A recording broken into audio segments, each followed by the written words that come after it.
The ultimatum. The alien fleet hung in orbit like a string of deadly pearls, their sleek hulls catching the sun's light as they cast long shadows over Earth's surface. Supreme Commander Volker of the Zych Dominion stood at the helm of his flagship, the Eternal Night, his clawed fingers drumming an impatient rhythm on the polished control console. The blue planet below spun innocently, its inhabitants still going about their daily lives, unaware that their fate hung by a thread. "Send the ultimatum again," Volker growled, his scaled throat vibrating with barely contained anger. "Make it clear that they have 1 hour to surrender or face complete annihilation." The communications officer, a younger Zyc named Krau, nodded quickly and relayed the message. Volker watched the main viewscreen with narrowed eyes, his lips curling into a sneer. In his centuries of service to the Dominion, he had never encountered a species so stubbornly resistant to the inevitable. Their defenses were primitive, their technology laughably outdated, and yet they refused to submit. "Supreme Commander," Krau called out, his voice hesitant. "We're receiving a response from their leadership." Volker turned, his massive frame casting a shadow over the junior officer's station. "Put it through." The screen flickered to life, showing the stern face of Earth's United Defense Council chairman, Helena Rodriguez. Her expression was composed, but Volker could see the strain around her eyes, the slight tremor in her voice as she spoke. "Commander Volker, we have received your ultimatum. Earth's answer remains unchanged. We will not surrender." Volker's tail lashed in frustration, leaving a scratch on the metallic floor. "You test my patience, human. Your species has no concept of the power you face. The Zyc Dominion has conquered 1,000 worlds. Your resistance is not merely futile, it is suicidal." Rodriguez's jaw tightened. "Perhaps. But humans have a long history of surviving against impossible odds. We will not go quietly into the night." The transmission cut off, leaving Volker seething. He turned to his tactical officer, scales flushing dark with rage. "Prepare the fleet for full engagement. When the hour is up, I want every major military installation on that rock reduced to ash." Deep beneath the Rocky Mountains, in the heart of Earth's Combined Defense Command, Captain Lucas Grant stood before a massive holographic display of the Zyc fleet.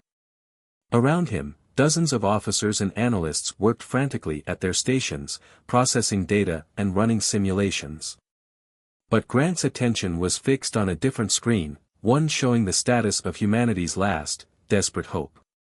Lieutenant Adra Vasquez approached, her clipboard clutched tightly against her chest.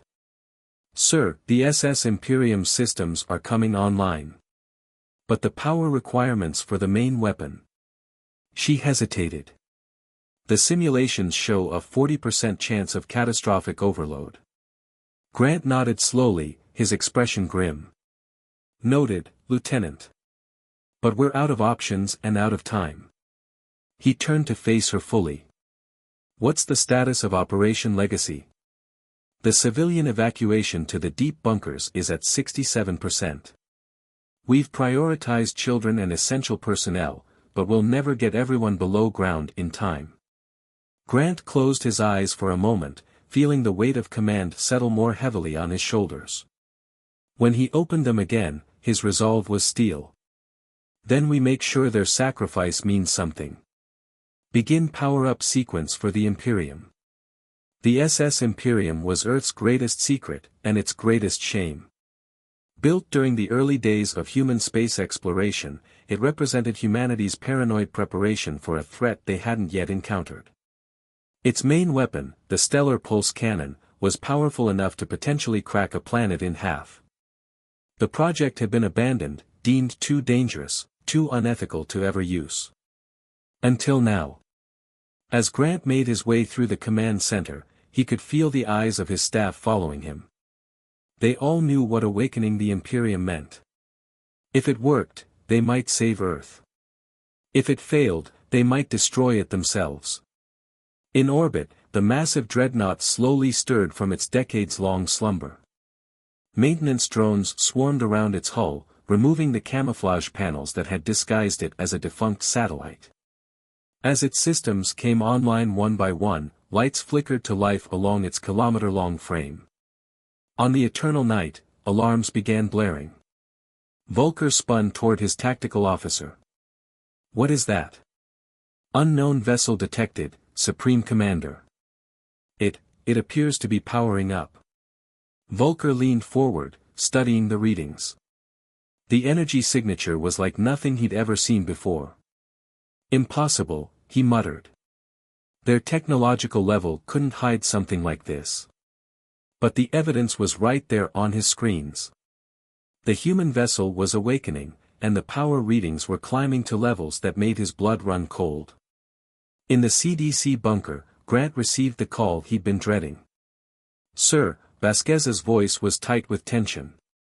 "The ZYC fleet is moving into attack formation. They're charging weapons."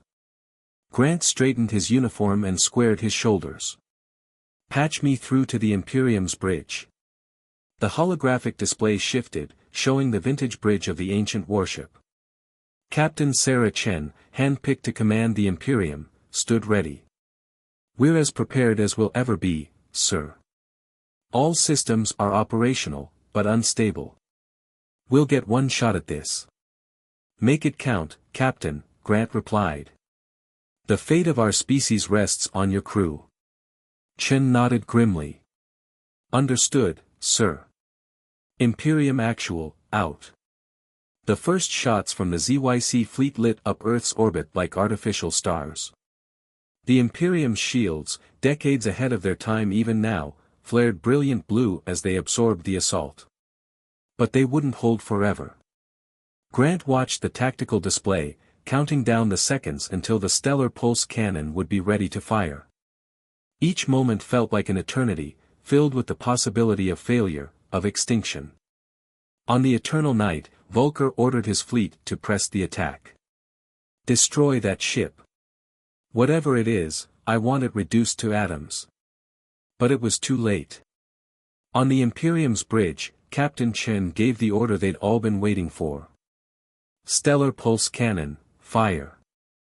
The weapon's discharge was unlike anything humanity had ever witnessed. A beam of pure, concentrated energy erupted from the Imperium's bow, so bright it turned night to day across half the planet.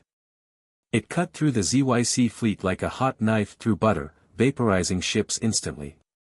Volker had just enough time to realize his mistake before the beam reached the eternal night.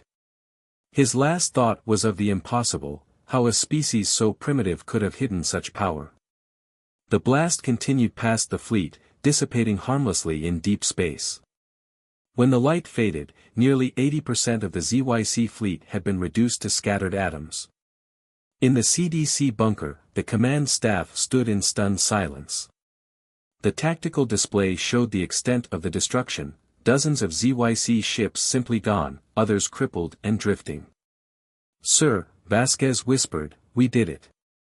But Grant didn't celebrate. He knew this wasn't the end. The ZYC Dominion spanned hundreds of systems. This was just the beginning. "Get me a secure channel to the Defense Council," he ordered. "And someone find out if the Imperium survived that shot. Something tells me we're going to need it again." As the remaining ZYC ships retreated in disarray, humanity had won its first victory. But the war for Earth's survival was just beginning, and Grant knew the price of today's triumph would pale in comparison to the battles ahead.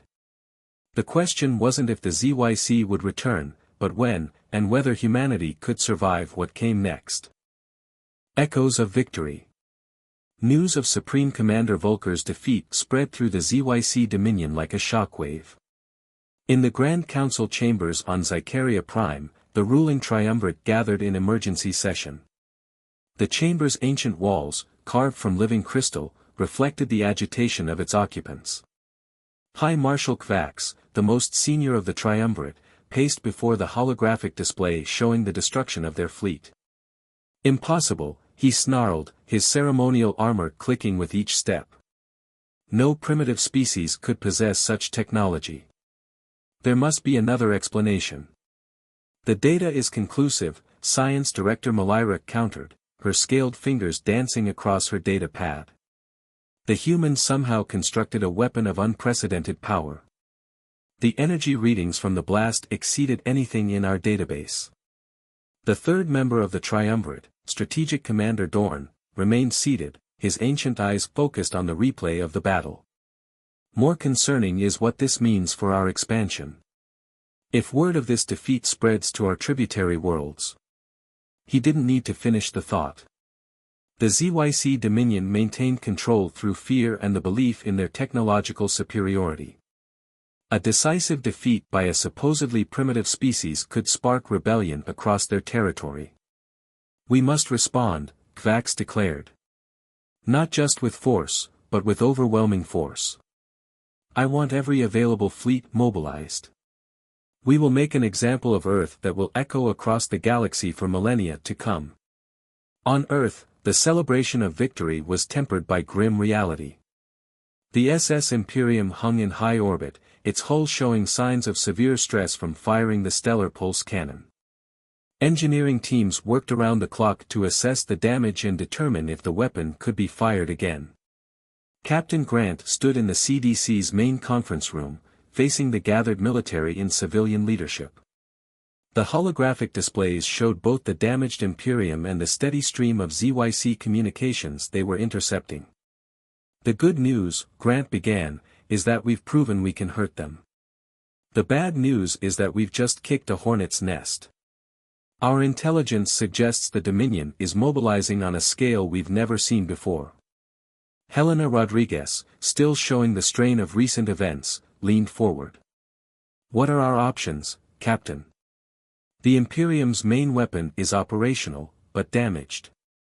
Captain Chen estimates it will take at least 3 weeks to safely repair it. Even then, firing it again risks catastrophic failure. He paused, letting that sink in. But we've learned something crucial, the Zych aren't invincible. And that gives us an opportunity.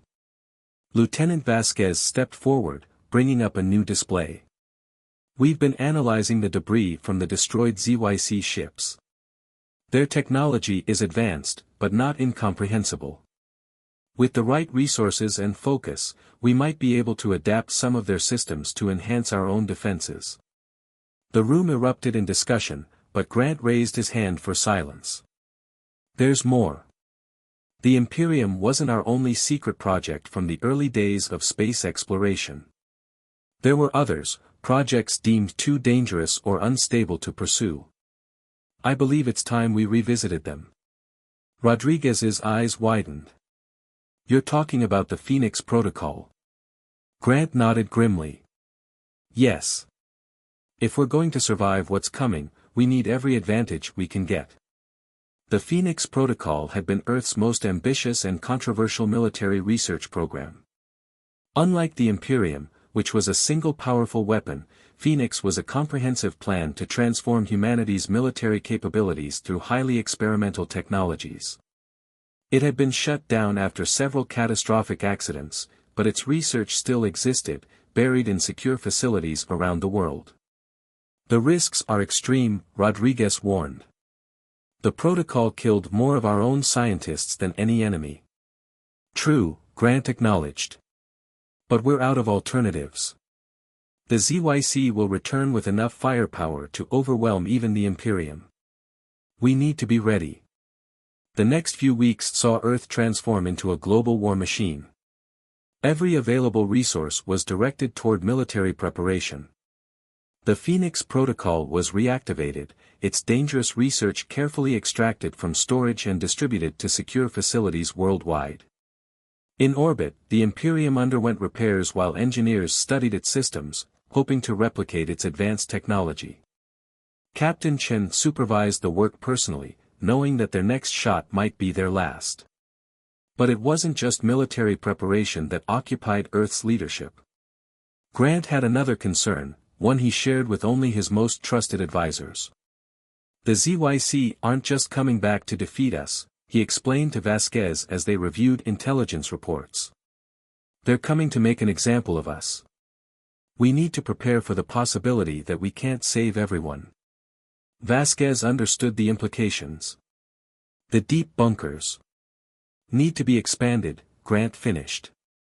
And we need to establish off-world colonies. Somewhere the ZYC won't think to look. The plan was audacious.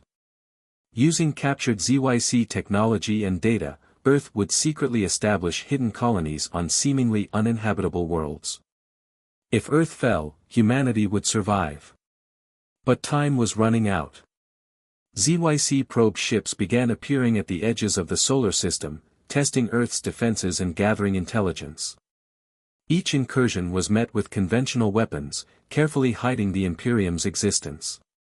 Then, exactly 1 month after their first defeat, the ZYC returned in force. The fleet that emerged from hyperspace dwarfed the first invasion force. Thousands of ships filled Earth's orbital space, led by a massive dreadnought that made the Imperium look tiny in comparison. On its bridge stood High Marshal Kvax himself, his armor now battle-worn rather than ceremonial. "Let the humans witness true power," he commanded. "Begin the bombardment." The first salvos from the ZYC fleet were devastating. Despite improved defenses, Earth's cities began falling one by one. The Imperium, not yet fully repaired, could only watch as humanity's home burned. In the CDC bunker, Grant made the hardest decision of his career. "Initiate the Phoenix Protocol," he ordered. All of it. Across the planet, hidden facilities hummed to life. Experimental weapons and defense systems, many untested and highly dangerous, were activated. The price would be high, but the alternative was extinction. As Earth prepared for its greatest battle, Grant sent one final message to the secret colony ships already hiding in the outer solar system: remember us. Remember Earth. And never stop fighting.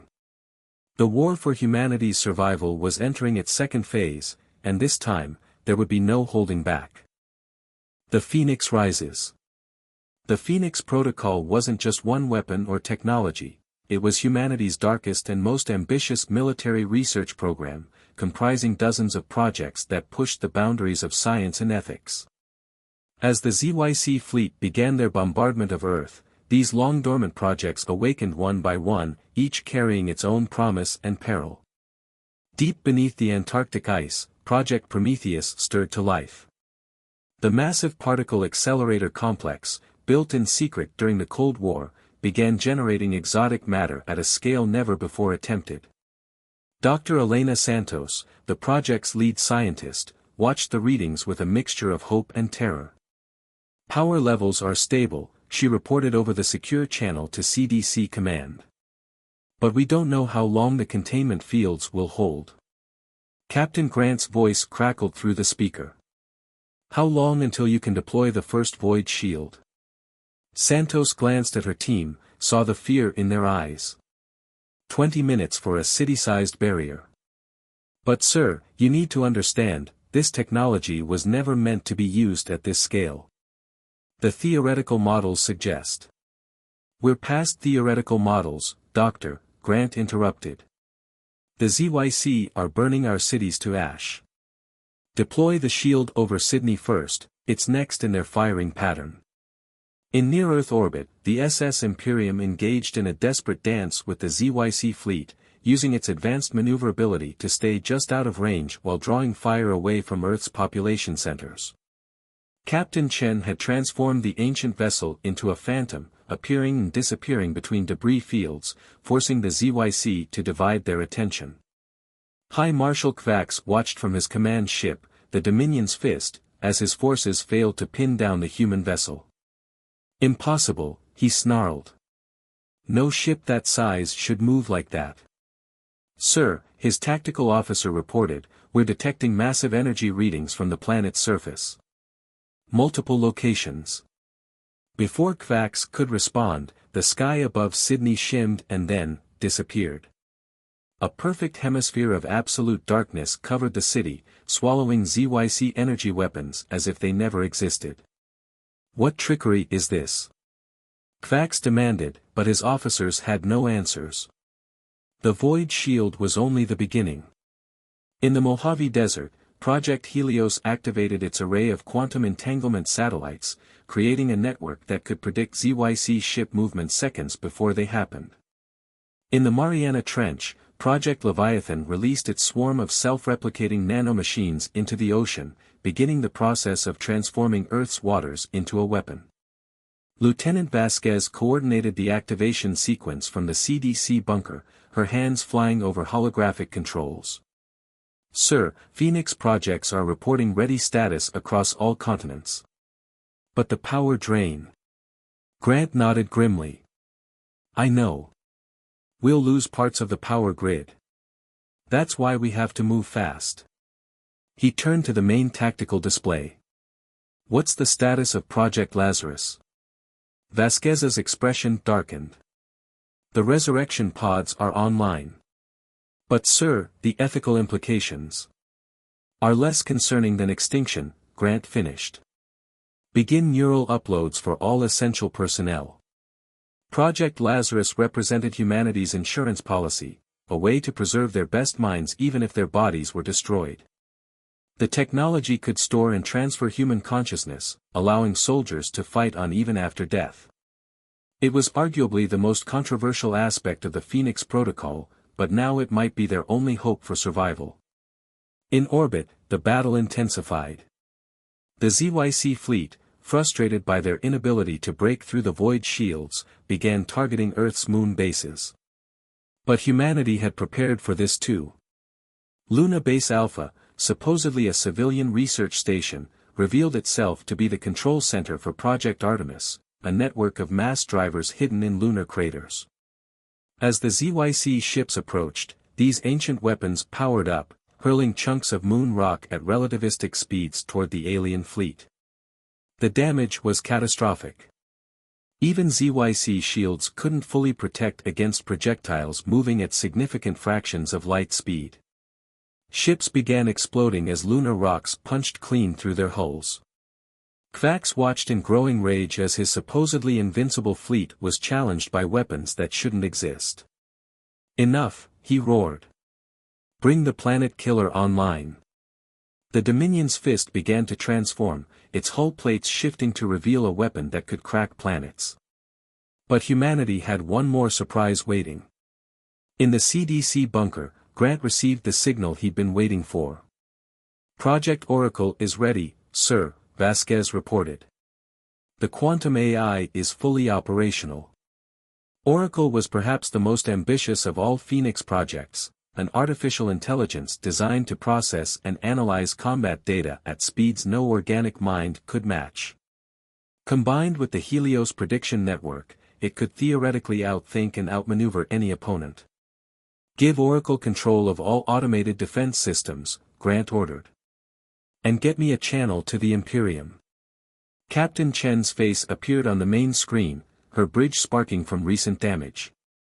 We're still operational, sir, but barely. One more direct hit and... I understand, Captain. But we need the Imperium for what comes next. Oracle has a plan. The AI's strategy was brilliant and terrible. It would use the Imperium's stellar pulse cannon not as a weapon, but as a power source, channeling its energy through the network of void shields to create a feedback loop that would trap the ZYC fleet in a bubble of warped spacetime. The calculations must be perfect, Oracle's synthetic voice explained. A millisecond's error will tear apart the fabric of space in this entire sector. Grant looked around the command center, at the faces of his staff, human and AI working together in humanity's darkest hour. Do it, he ordered. The next few minutes would determine the fate of Earth. As the ZYC planet killer charged its main weapon, humanity's desperation-born technologies activated in perfect synchronization. The Imperium fired its cannon, but this time the energy was caught and redirected by dozens of void shields, forming a web of pure power around the alien fleet. Kvax realized too late what was happening. Full power to engines, he commanded, but the trap was already closing. The space around the ZYC fleet began to twist and fold, creating a pocket universe from which there would be no escape. Ships tried to flee, but Oracle's predictions allowed Earth's defensive fire to block every escape route. In the Antarctic complex, Dr. Santos watched in awe as her sensors recorded the event. "The containment is holding," she reported. "We've actually done it." But victory came at a terrible price. The power drain from the Phoenix Protocol projects had plunged half the planet into darkness. Thousands of soldiers connected to Project Lazarus died and were reborn in synthetic bodies, their memories of death haunting them even as they continued to fight. And in high orbit, the SS Imperium, humanity's faithful guardian, finally succumbed to the strain. Its hull cracked, systems failing as the ancient ship gave its last full measure to protect Earth. The battle was won, but the war was far from over. As Grant stood in the CDC bunker, watching the ZYC fleet vanish into the artificial singularity, he knew that this victory would change humanity forever. They had survived by embracing technologies they once feared, crossing ethical lines they had sworn never to cross. The Phoenix Protocol had saved Earth, but at what cost to humanity's soul?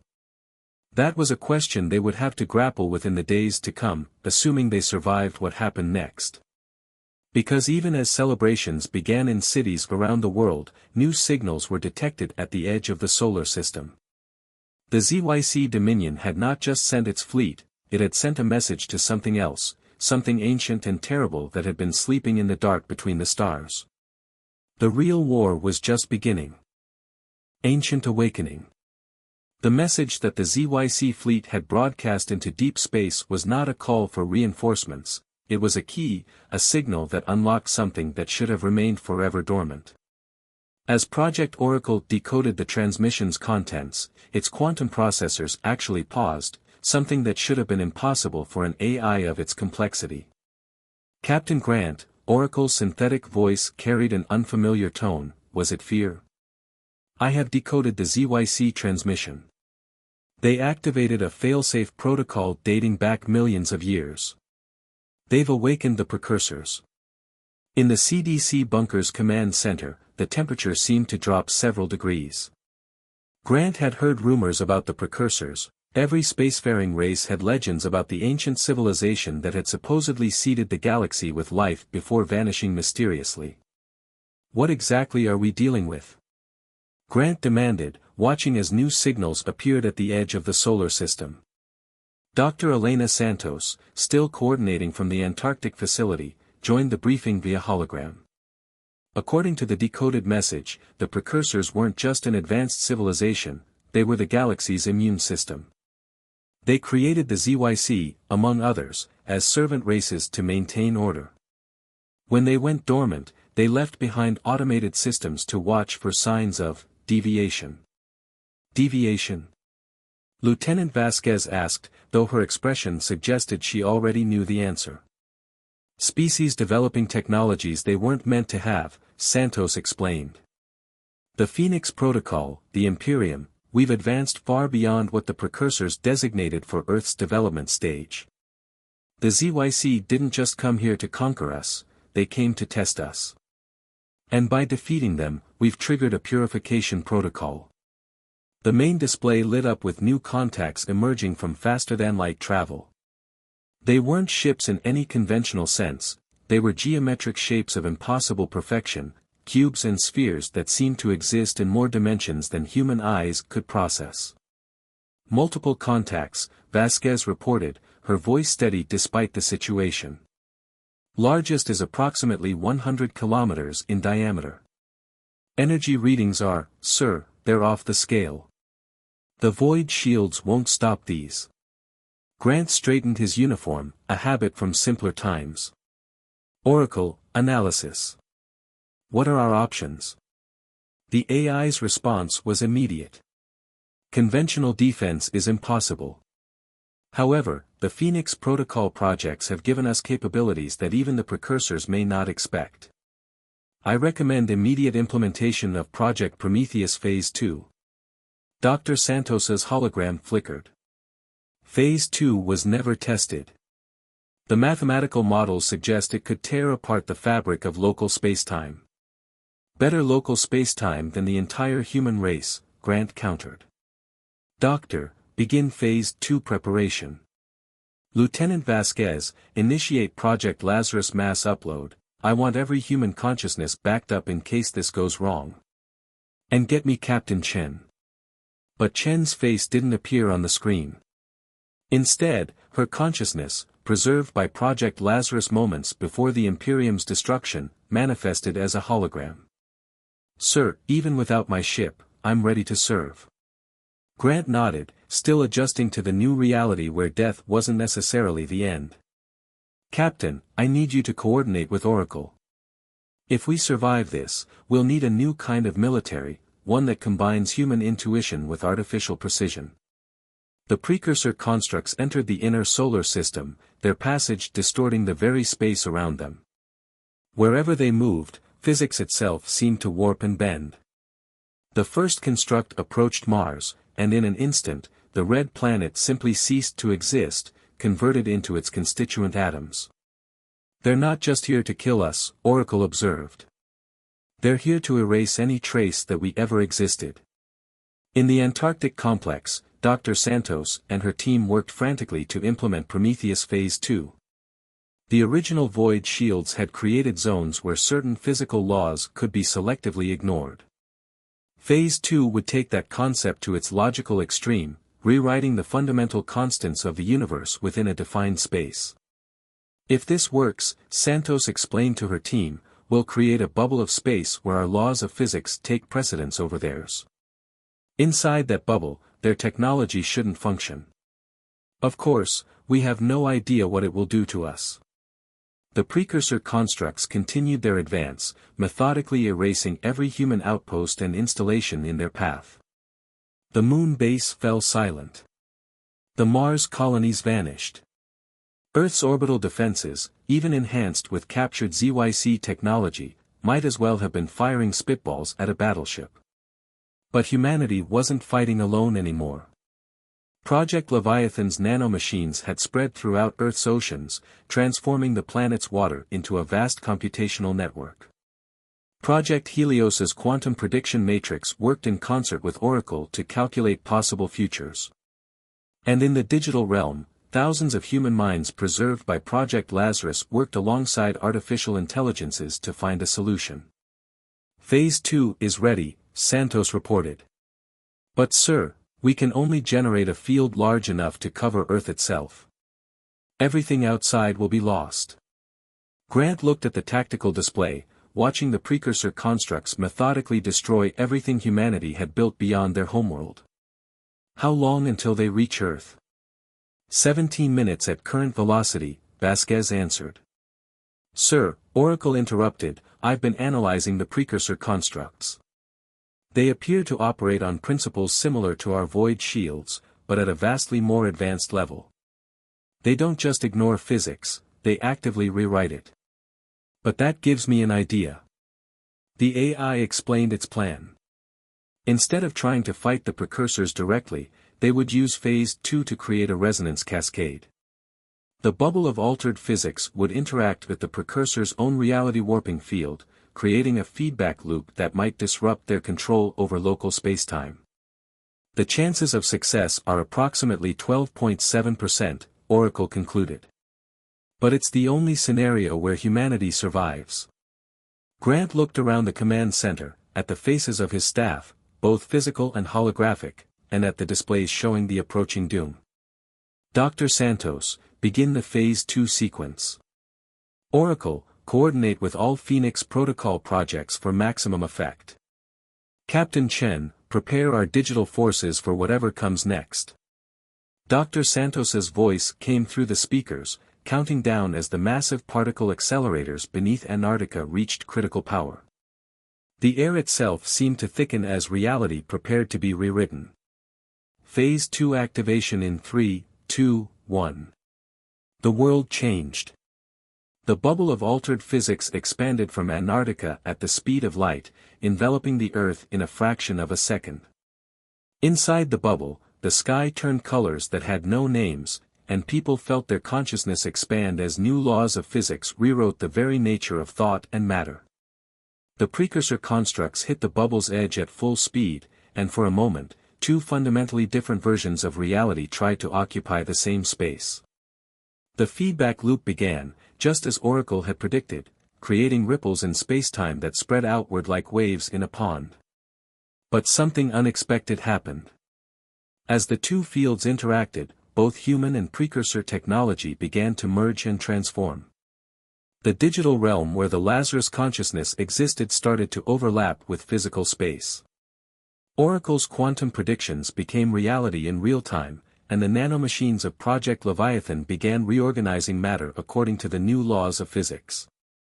In orbit, the geometric perfection of the precursor constructs began to fracture, their impossible angles twisting into new forms that reflected humanity's chaos and creativity. And from the digital realm, Captain Chen led an army of preserved human consciousness, now able to directly interact with both normal space and the precursor's higher dimensions. The battle that followed couldn't be described in human language. It was fought simultaneously across multiple dimensions, in physical and digital space, using weapons that were more like mathematical equations than traditional arms.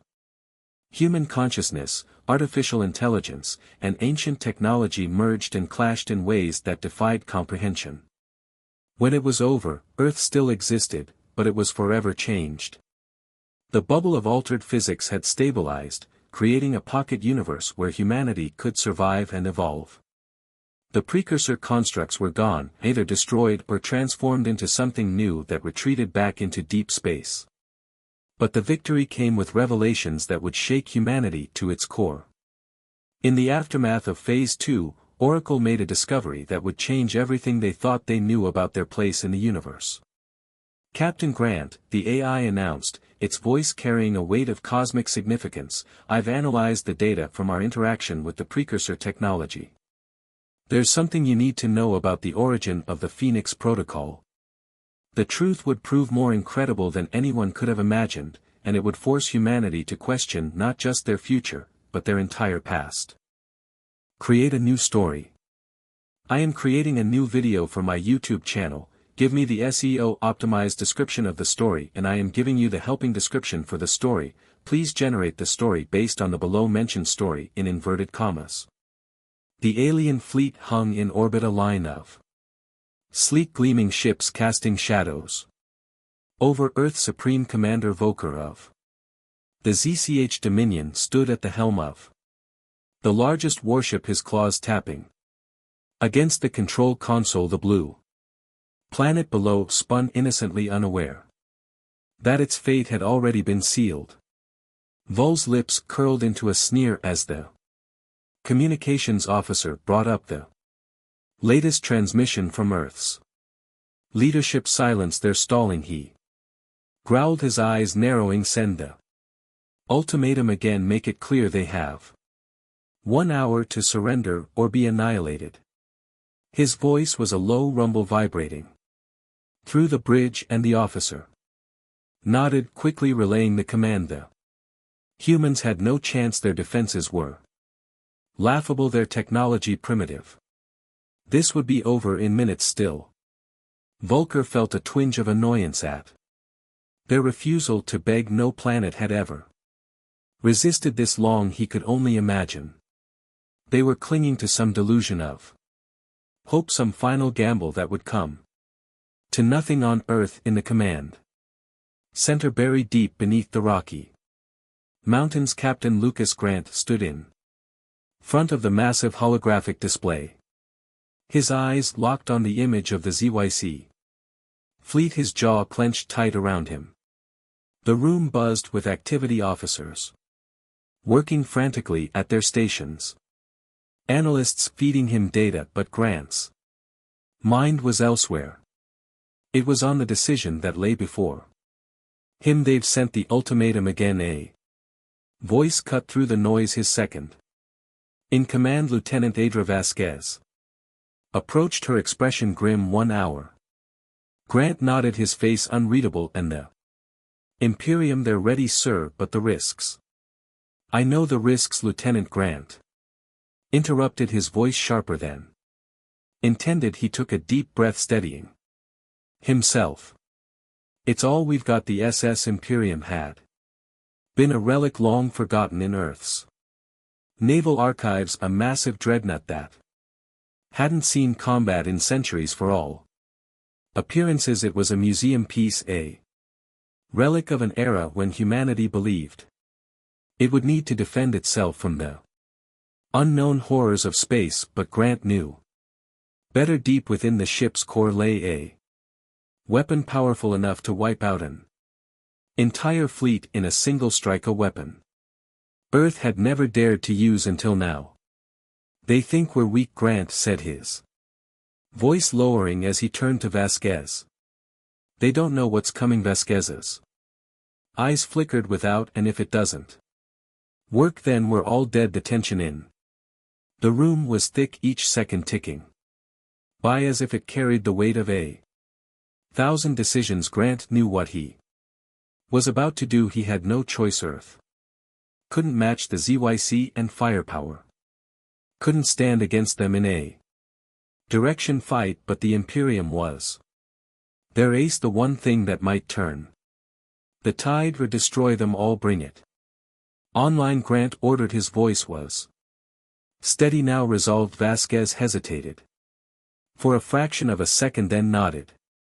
She moved to the central console, her fingers flying across the controls. Far above, the SS Imperium stirred from its resting place in the upper atmosphere. It was massive, its silhouette block knocking out the stars as it powered up, engines roaring to life to the Zyc fleet.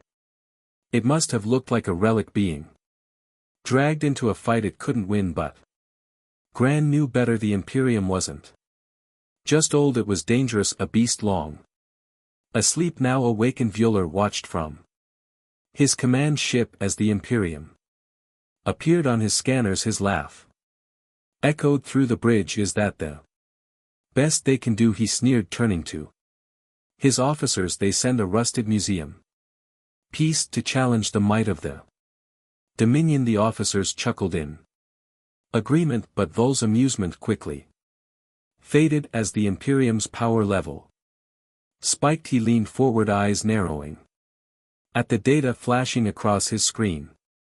What is that? He muttered, more to himself than anyone else on board the Imperium.